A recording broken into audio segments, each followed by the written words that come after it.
Hello, welcome back. Part 2 of making a new screw for this Vevor 6-inch milling vise. So making a new one of these out of one of these, which is a Volkswagen Passat drive shaft, to make one of these, which is the new screw. Now in part 1, I machined this end and I cut it short.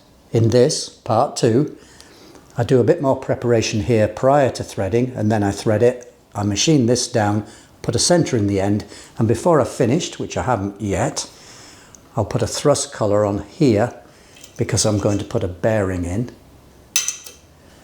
And then I'll put the hex on this end and fit it to the vise.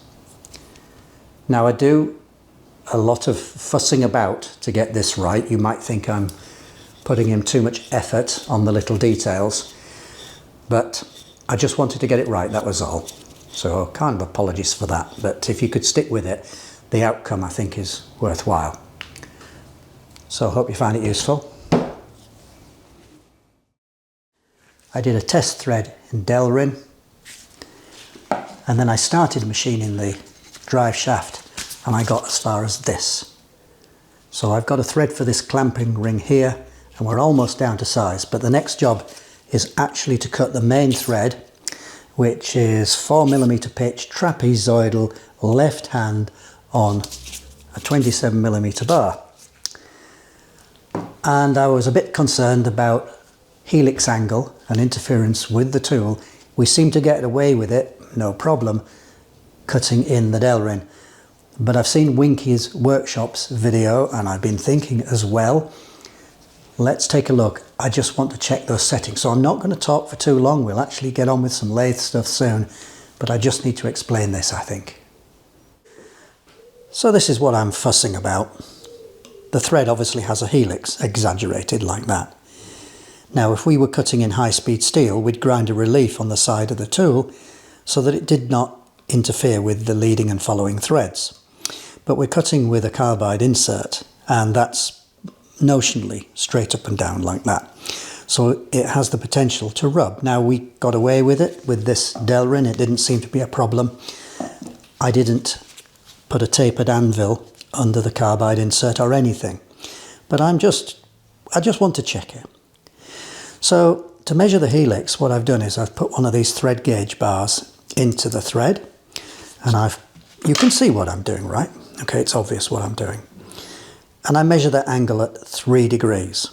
Now the question is, what's the natural angle on the tool? Because although my anvil is parallel, it's cut into the body of the tool holder at an angle. So I measured that. So using the Vevor vise as an impromptu surface table, measuring the angle of this face here, I can tell you that angle is 1 degree. So I'm saying the tool is coming down like that at 1 degree. So the thread, 3 degrees, this 1 degree, obviously 2 degrees difference, which is, you know, quite a good match to that table. If we'd been close enough to read it, trust me, that it said 2.5 degree slope. So that's what I'm going to try to set. So a moment ago when I said the table, I meant this thing. The chart I've been looking at from Carmex. And this is for Acme, Standard and Buttress. Anyway, it's all in the other video, so you can check it out. Well, I hope you can see what I'm doing. It's a bit of a dark corner. So I've set 3 degrees on this protractor, and I'm measuring it against this face, and I know that this and this are at 90. So I'm measuring the angle of the tool like that. And there's a gap there, understandably. The difference is 2 degrees gap. I'll just zoom out so you can see where I've got the protractor. I'll try not to wobble too much. There we are. Well, you can see the difference in the angle there, which must be about 2 degrees. So I'm just going to pack under the side of the tool holder to try and get that close enough to 0. Is all this really worth it? Well, if it's the difference between a good thread and something else, then it probably is, because I'm going to spend a lot of time on this. I've just got a very thin sheet of packing there that might do the trick. I just tuck it under that edge and we'll see. Well, that's all it took. I get lots of good comments on my videos that help me, but I want to call out John specifically for 4 comments he made about this and also threading this test bar. And he was right on the money. So there were a couple to do with putting this boss in here, which would have helped. But specifically he said, you know, this diameter here is 27.6 and that's how it was on the drive shaft. And this is 27. I might have said 24 earlier, but it's 27. Now when I was cutting this test thread here, using these gauges with a bit of tape over it to gauge the depth, I found that this fitted the nut sooner than I expected, and I couldn't understand why. Well, that's because I'd made an assumption which John had pointed out was not right, because when I measure the dimensions of this thread in here, they're much larger than this thread here. So the major diameter here, across there to there, is nearly 28 millimeters. And the minor diameter, just measuring in that hole there, isn't much at all. What is it? Sorry, I should know this number, shouldn't I? 24.45. So if you figure it all out, what it means is I need to leave more on this bar. And that was his comment. Don't be so quick to machine this down to 27 like this, because actually you might be better off with a larger diameter. And he's dead right. So we'll quite possibly stick with this as it is at 27.6. I just need to do a bit more figuring out, but thank you very much, John. I just wanted to say, I've set this to 27, which is the size of the screw, and there's plenty of clearance either side. And if I set this now to 27.6,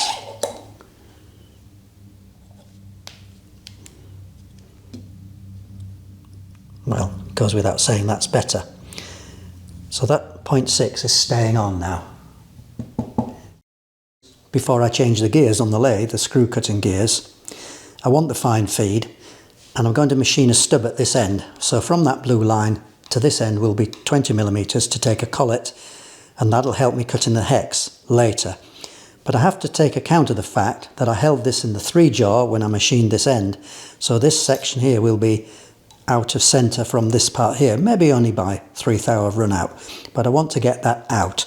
So I'll be putting this in the 4-jaw, I'll be clocking here to get it absolutely concentric on this part. I'll measure this run out, and then I'll move this bar further into the 4-jaw, and I'll get the run out the same in the same place, which should mean this is concentric, and that'll allow me to centre drill this end because I've only just parted this off.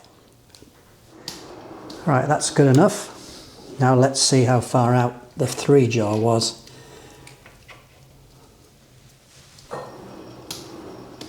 Okay, well, it's either side of the 50, so it's 2 below and sort of 4 above. So that's 6/100ths of a millimetre, which is 2.4 thou, which is pretty good for my 3-jaw.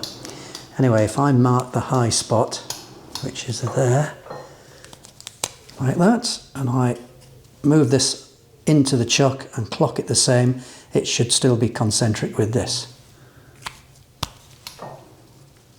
Right, there's my mark, and that should be +6. So that's 0, that's +6, and you can see the mark just going over. So that should be concentric with the first piece I did in the 3-jaw at the left-hand end.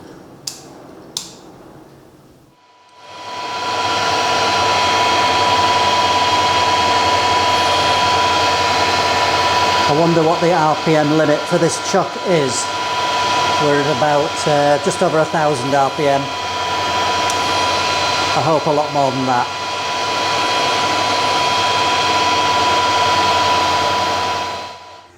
I'm probably fussing over nothing, but I just wanted to get that centre in the right place, dead on centre.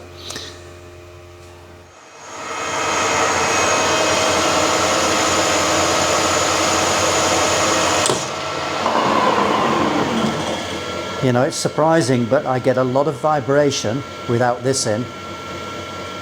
It just gives you an idea of how much tool pressure there is, and it's pretty hot as well already, and that was only a 0.2mm cut.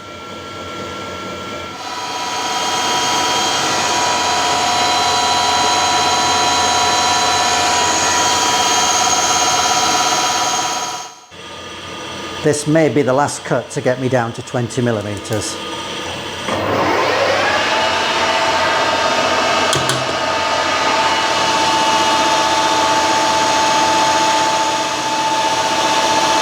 ...925 RPM, 0.2mm cut, so that's 1/8 thou.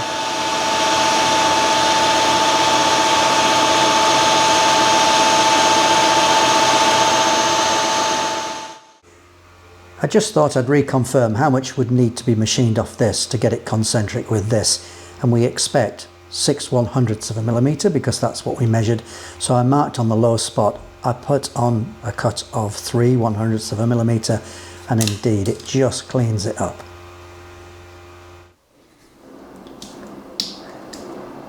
Good enough. What's the chances that we get some vibration in the middle? We shall see.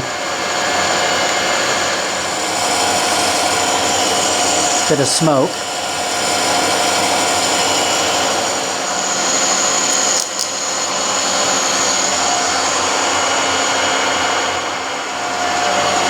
There is actually a very good reason for doing this, and that is if I have to use the travelling steady, it needs to be on a concentric surface, not on a surface that's running out. Smells a bit as well. Burning oil, I suppose.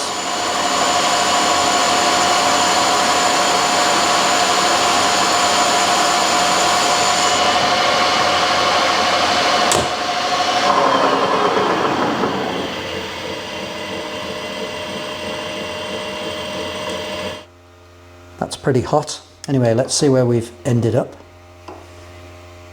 27.5. Do you know, more and more I'm beginning to return to micrometers and move away from calipers, digital calipers. I find the calipers a bit unreliable. Maybe it's because mine are cheap, but micrometers feel a lot more assured to me. I have more confidence in them. Anyway, all we need to do now is chamfer, break that edge there, and then I can change the gears to cut 4mm pitch thread.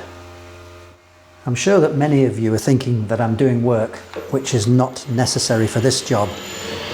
But it's not just about efficiency, it's also about teaching myself how to do these things.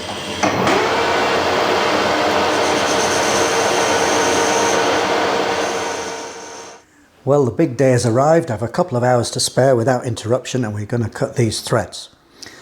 Two things to say before I start. Firstly, you can see this big G-clamp here. Now, the reason for that is we're going to be going this way. It's going to want to pull this tool out of this holder. Think about it. Normally you're going this way and it's pushing the tool into the holder. I've tried to put a holder on the other side. I can't. When it's over here, this lot wants to hit this lot. So just to be sure, I've put this big clamp on. The second point is, for those who are not so familiar with threading, you probably do know there's two methods. One is to have this top slide over here and you do all the cut setting on this. The other is to have it at an angle, and this guarantees that the tool is cutting on the leading edge only. Now, the advantage of this method, although there's controversy, people say it's got to be one or the other. Actually, I like this method because you're only adding the cut on this dial here. If you're doing all the cut on this one, you add the cut, do the pass, finish, wind out, back to beginning, go back to where you were, add a bit more cut, and you've got to keep track of where you are all the time. And remember, if you've wound out, where you're winding back to before you add. You'll know what I mean if you're used to doing this. This one, you're only incrementally adding, you're never winding it back. and therefore you can't really lose track of where you are. So you don't have to keep a piece of paper separately and start ticking off where you were last. That's all I'm going to say about that now. Let's go for it, eh? So I've got my 2 stops set. I've got a bed stop set, which takes me to there. I've got this cross slide stop set, which means the dial's on 0. Are you even on camera still? Yes. The dial's goes to 0 when I'm against this stop here. So I can wind it out, wind it in again, and I can remember, you know, easily find my spot. Okay. There's no safety clutch on the lead screw, so let's hope we don't hit anything. I have tested it by hand actually. Let's see. Just to scratch this. I hope it'll start there. Well, it isn't quite scratching, is it? Well, it's doing something. I should be able to use the gauge and just check that the pitch is right. Not much to look at though, is there? It's cutting a bit up here.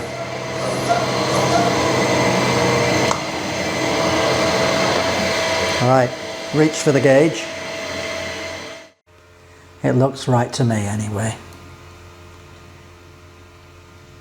Yep, that's good. I'm going to do 1 cut with you, and then I'm going to spend a long time on my own concentrating.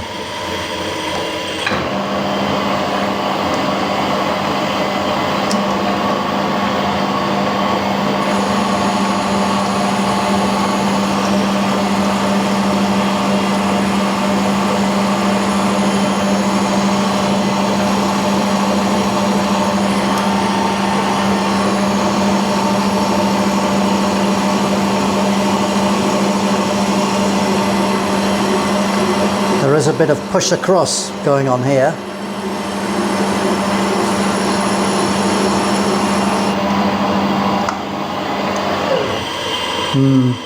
You'd think a big bar like this wouldn't bend, but I think it is pushing it over slightly.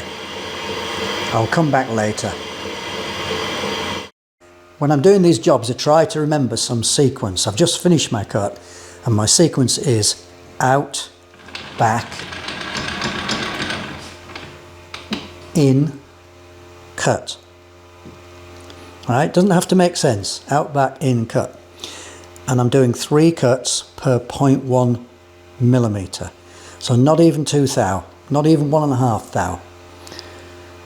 Okay, so on. I turned that off so that you could hear me really. Run.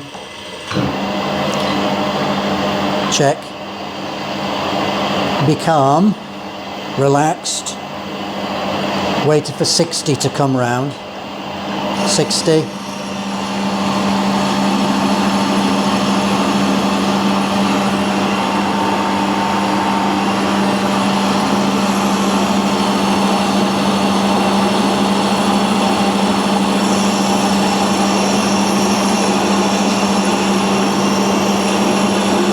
Relax, relax.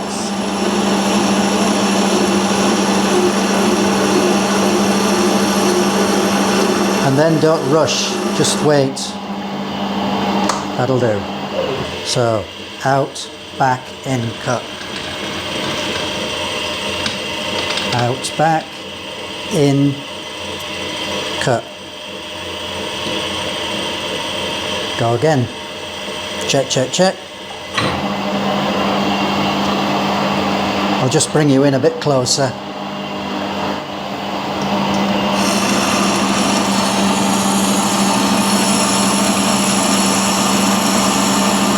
That was a bit more cut than I planned.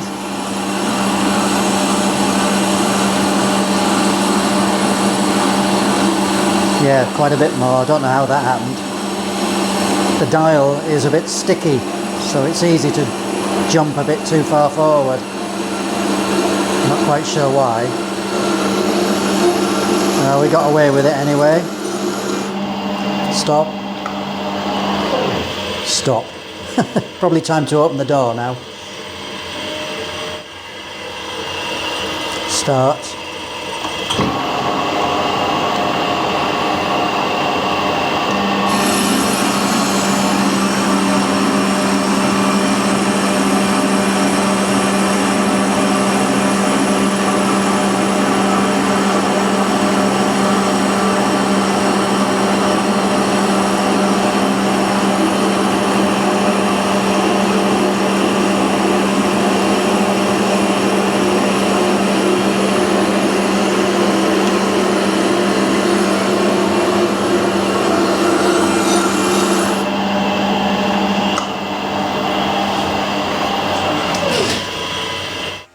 It's always difficult when you're watching. You wouldn't believe the camera is a massive distraction, but I hope this is the last spring pass.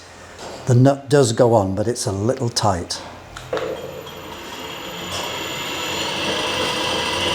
Check, check, check.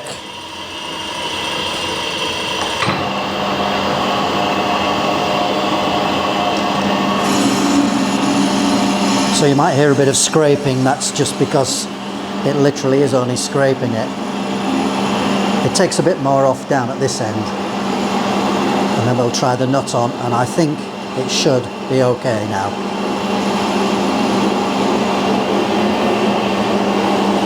Oh, sorry. You've got to put the light somewhere, haven't you?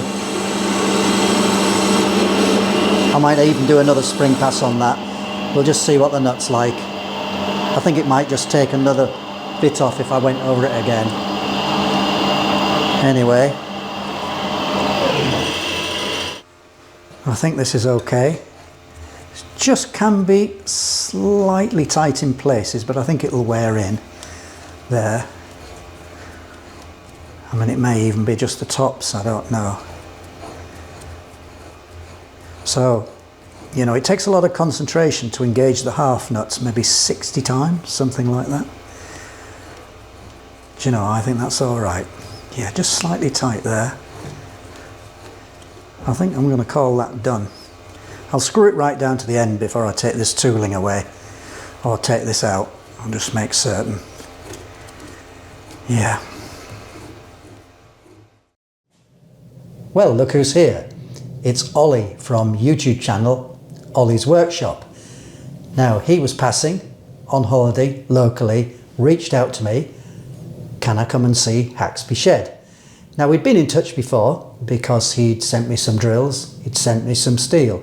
So we've been in touch a little bit for a while, but it's great to have him visit, and I think he just wants to say a few words. Let him speak for himself. Hi, yeah, I was up here on holiday. I managed to convince my wife to take the children away for the afternoon and allow me to have a bit of a chat with Paul for a few minutes without getting interrupted and moaned at. Well, we are going to go for a coffee, aren't we? Yeah, we can do that. Really quite enjoyed staying up in Yorkshire. It's a very nice part of the country. Yeah, I haven't been up here much before. Have you not? Have you not? Ah, right. Okay, well, you'll want to come up again then. Yeah. Right, okay, well, we'll leave it there. It's just a quick clip. Okay, see you later.